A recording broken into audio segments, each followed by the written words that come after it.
Friends, it's Good Friday, and today we come to the topic of the cross.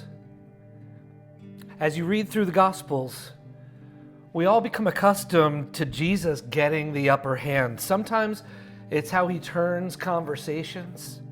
Sometimes it's his kindness that overcomes the crowd. But many times throughout the Gospels, it's how he performs miracles. They're all over the place. And as the Gospels move forward, they seem to gain momentum. He starts by turning water to wine. He heals the sick. But then he goes and he starts raising the dead. It's like he's building up to something, some great climax that'll silence the Pharisees once and for all. Some great sign that will cause the powers in Rome to crumble. Following his arrest, the ground is laid and the stage is set. We're ready for the biggest miracle of them all. But the cross doesn't deliver the punch that we expected. We see our hero receiving insults from the crowd. He silently takes Pilate's mocking. He lies down on the cross without a fight. His words from the cross seem frail and vulnerable. Our hero suffers. We watch him die, all without fanfare. What happened to the miracle? We were expecting a miracle. You see, the miracle of the cross was different from the other miracles in the Gospels. It was not like multiplying loaves and fish or walking on water. Those we could see. Those were spectacular. We want to see him rise off the cross in blazes of glory with trumpets blaring. As the crowd insults him, we want to hear him say, "Oh yeah, watch this." But instead, he takes his beating. He absorbs the insults. He succumbs to death. The miracle of the cross happened through the cross in the heavenly places.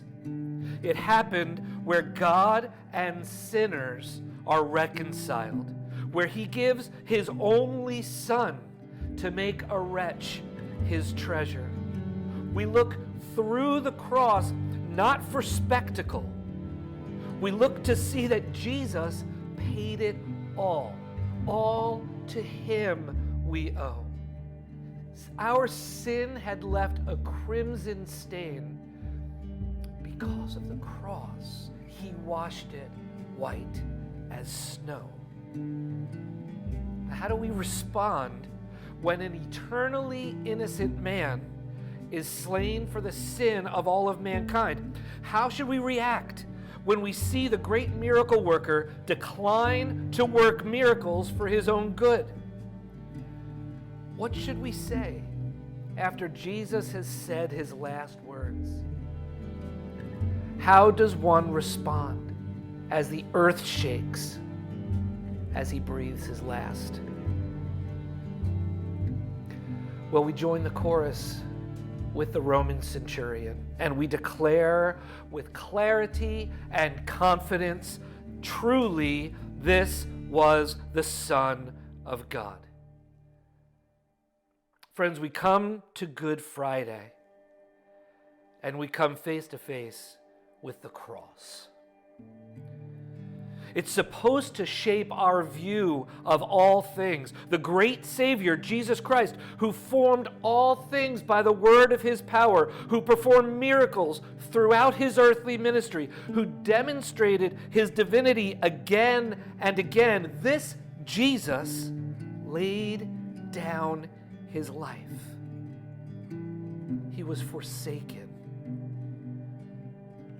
If ever there was a climax to the divine works of Christ, it was this divine and miraculous self-restraint. Pierced for us, crushed for us, chastised for us, stricken, smitten, and afflicted for us. Now, what resulted from this incredible self-restraint? We can all say, by his wounds, we are healed.